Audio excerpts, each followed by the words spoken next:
Chris Evans is returning to the MCU in Avengers Doomsday. That's not the news. Nope. The news is how he returns, not just as the aged Steve Rogers from Endgame, but also as Captain Hydra. And this isn't a surprise. It's the catastrophic, calculated consequence of his final choice. Stick with me, I'm going to show you the hidden signals, the recontextualized timeline, and how a single, unassuming film set is the key to proving Steve Rogers accidentally broke the universe. Let's start with the most recent clue. Reports have confirmed Chris Evans has been filming for Avengers Doomsday under a specific code name Luke Cage. Now, the immediate impulse is to analyze the name itself, but let's be real. That is purposeful misdirection, a red herring designed to send analysts down a rabbit hole. The name itself is irrelevant. The real clue isn't the name, it's the physical set associated with that code name. On-set photos have revealed what the Luke Cage set actually is, a picturesque 1960s-style suburban house. This is the piece of evidence that changes everything. Now ask yourself, what major MCU character made a timeline-altering choice that would result in them living a quiet domestic life in a suburban house during the 1960s? The answer is singular: Steve Rogers. After he returned the Infinity Stones, he went back to Peggy Carter in the late 1940s. A 1960s home is the exact setting for the middle of the life he stole for himself. The codename isn't the clue, it's the lockbox. The 1960s house is the secret inside. This level of deliberate obfuscation isn't happening in a vacuum. For years, the institutional voices at Marvel, from Kevin Feige to the Russo brothers, have curated a narrative of non-finality around Steve's ending. Feige consistently maintains that the door is always open, while the Russos speak with immense reverence about giving Steve a complete arc. Evans himself has used words like precious to describe that ending, suggesting it shouldn't be touched. On the surface, this sounds like they're protecting his legacy. But what if they were building a narrative fortress around it? What if they were making his ending seem so sacred and untouchable? Precisely so, its eventual violation would feel that much more seismic. They aren't just memorializing a hero, they're preserving a crime scene, setting the stage for a tragic twist that will hit harder because we were told it could never happen. The Luke Cage house set proves they are revisiting that ending. This playbook is part of a well-established pattern. Recall the atmosphere of managed uncertainty surrounding Spider-Man No Way Home. Remember the frantic, yet carefully worded denials from Andrew Garfield, his infamous "I am not the werewolf" refrain. The emotional texture of this moment is identical. The controlled leaks, the plausible deniability, the deliberate fan gaslighting. It's a pattern of strategic concealment Marvel has perfected. They understand that the reveal is only half the story. The anticipation and the collective "I knew it" from the audience is the other half. The decision to hide a 1960s Steve Rogers house set under the codename of a completely unrelated character is not the sign of a simple cameo. It is the hallmark of a foundational secret, and that's not random. Here's where it gets interesting, and where the stakes escalate from a character's return to a universal catastrophe. The core of Steve Rogers' story was his selfless promise, his willingness to be the man who would jump on a grenade. His defining motif was sacrifice, but in Endgame, he made a different choice, a personal, arguably selfish one, to live that life in that 1960s house with Peggy Carter. For years, we've accepted this as his reward, but the multiverse saw it as a violation. The credible consensus speculation is that this act of love was not a quiet retirement, it was the inciting incident. By creating an unsanctioned, splintered timeline to facilitate that domestic life, Steve Rogers accidentally became the architect of the Multiverse saga's central crisis, the Incursions. His personal pursuit of peace became the catalyst for universal chaos. This changes everything. Steve isn't a bystander to the apocalypse. He is its architect. This leads us to the saga's main antagonist, Dr. Doom.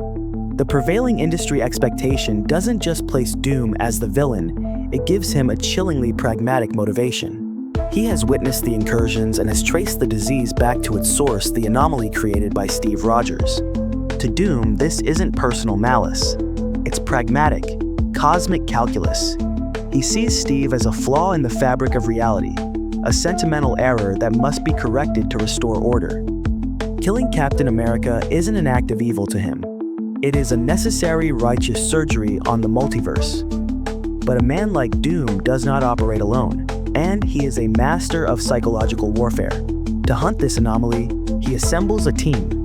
And on that team, as his lead operative, is the single cruelest weapon imaginable, Captain Hydra.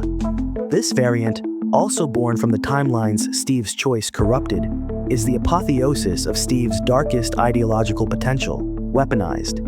He is a Steve Rogers who never faltered, who believes order comes from strength, not freedom. Doom isn't just sending a soldier, he's sending a message. Now, let's do some simple calendar math. Look at the deliberate sequencing of Phase 4 and 5. It's not a random assortment of stories, it's a serialized presentation of evidence for the consequences of the choice made in that 1960s house.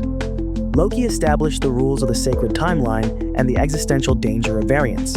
It gave us the textbook on how a choice like Steve's could go catastrophically wrong. What If was the proof of concept sandbox. It demonstrated that dark, twisted versions of our most noble heroes were not just possible, but were lingering in broken timelines, waiting. Finally, Doctor Strange in the Multiverse of Madness showed us the visceral horror of the Incursions, universes literally colliding and being annihilated. These were not disparate adventures. They were a systematic demonstration of the effects of a cause we had already witnessed. Now ask yourself, why structure an entire saga around the fallout from broken timelines unless the catalyst was a character we already know and love? So we must reframe the after of Endgame. That final dance with Peggy was not an epilogue, it was the inciting incident. The idyllic life lived inside that 1960s Luke Cage house wasn't a peaceful ending. It was ground zero for the multiverse's destruction. We thought we were watching a hero get his reward. We were actually watching him light the fuse to a bomb that would threaten all of reality. His choice didn't just have consequences, it created his own worst enemy. The same act that gave him a life with Peggy is the one that allowed a monster like Captain Hydra to rise in another fractured reality. The dance wasn't an ending, it was the act that armed his own executioner. This forces a complete reevaluation of his legacy. It creates a devastating, ironic inversion of the Infinity Saga's central heroic dynamic. Tony Stark, the selfish billionaire, began a journey that ended with the ultimate selfless sacrifice for the universe. This theory posits that Steve Rogers, the ultimate selfless soldier, made one selfish choice that came at the expense of the universe. His story no longer ends in triumph, but parallels that of a tragic hero from myth, like Icarus, who flew too close to the sun out of personal desire and brought about his own ruin. His return is no longer a fun cameo, it is a narrative necessity to confront this tragic reversal and the full weight of his culpability. Think back to the smaller moments, now laden with new meaning. His confession to Tony in Age of Ultron that he doesn't see a life for himself without a war.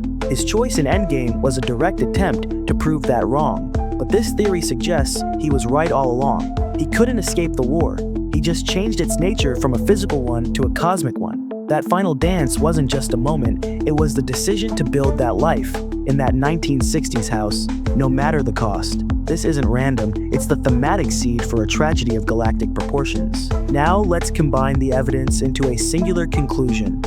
Pillar 1. The physical evidence. The 1960s house set, hidden under a misdirection codename, is a tangible link to Steve Rogers' stolen timeline. It proves they are revisiting that specific era of his life. Pillar 2. The historical precedent.